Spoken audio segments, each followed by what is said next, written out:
हो जाएंगे, माओ के नाफरमान हो जाएंगे।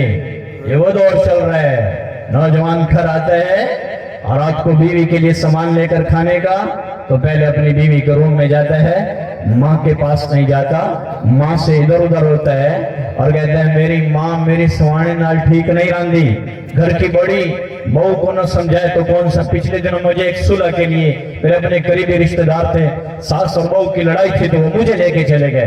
तो मैं वहां जाके बातें खुलती हैं, और जिनकी बच्ची थी वो मेरे करीबी रिश्ता था, चाचा की बेटे की बेटी थी, और जिनके घर थी और वो थी बेसौ फैमिली। चलो ये भी बता दूं तो उनका जो मामला था, आगे जाके पता चला साडी बच्ची भी तो गलत है, जड़ी बड़ी की गल नहीं मनेंदी। एक सिस्टम होता है, घर की बड़ी खातून वो घर का एक निजाम चला रही है। मैं नई जगह जाके मैं कहूँ जी में मैं सिस्टम चले थे, एक माही 50 साल तो घर चलेंगी पई है, ते बहू जाके आके मैं हाउन आइया गा दे हैं ते मेरी मनी जावे, ये तो गलत है। बहू को चाहिए कि वो अपने आप को उनके साथ ढाले, ना कि उन सबको अपनी तरफ ढालने की कोशिश करे। तो ये रिश्ता ही ऐसा है कि इसको तरीके से चलाना पड़ता है। तो वहां जाके पता चला कि जब सास की बातें सुनी, भाई सास अपनी जगह ठीक बोल रही है। फिर मैंने कहा बेटी, जो ये औरत आपको कहे आपकी सास आपकी माँ है, जो ये कहे आप पहले वो करो, इंशाल्लाह सारा मामला हल हो जाएगा। भाइयों, आज ये नस्ल गुलाम हो गई माँ बाप की, तो मानती नहीं, बीवी के गुलाम हो गए, बीवियों के ताबेदार हो गए, बीवियों के नौकर बन गए। भाइयों, इस जुल्म से बचो। माँ एक रिश्ता है, उसकी कदर करो, वरना ये क़यामत की निशानियों में से है। माँ को लीरा लीरा कर देंगे, बीवियों के ताबेदार हो जाएंगे। वक्सा अबाहू, बाप को देख के रास्ता बदल जाएंगे, और दोस्त का उठ के इस्तकबाल करेंगे। बाप आ रहे आग से ना, अब्बा कोई काम ना आख देवे, इधू निकल जावा, राह ही बदल जाएगा। अब्बे दनाल टाकरा ही ना होवे, अब्बा कोई काम ना आख देवे, और दोस्त को कहेंगे ओ बड़ी मुद्दत हो गई, तुम तो ईद का चांद बन गए थे, ईद का चांद बन गए थे। दोस्त को मोहब्बत देंगे और बाप की कदर भी नहीं करेंगे। ये वो क़यामत का कुर्ब है, वक्त थोड़ा है। अल्लाह भी कह रहा है वनरहु करीबा, मेरे बंदो क़यामत करीब आ चुकी है।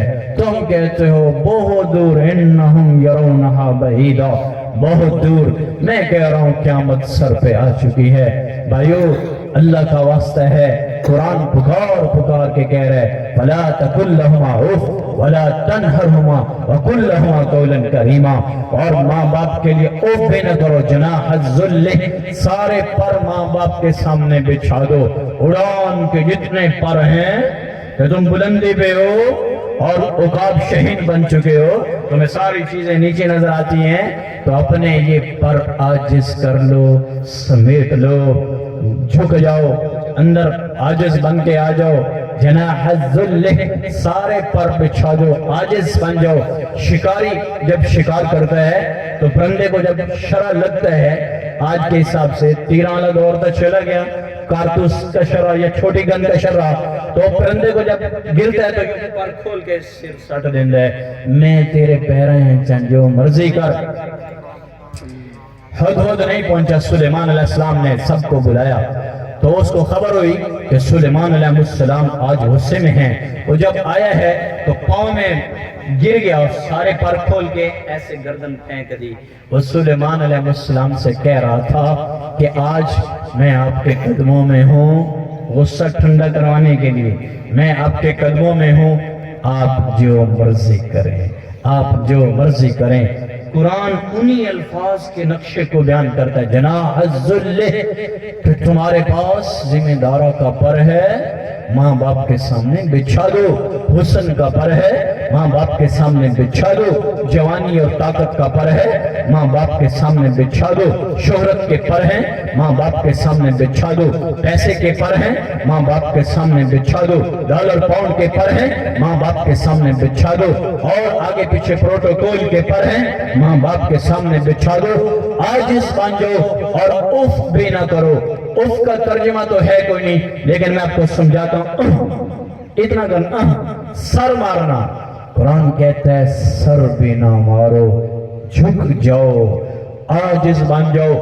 उनकी उल्टी बातें जो तुम्हें लग रही होंगी, उनमें भी तुम्हारे रब ने खैर छुपा रखी है।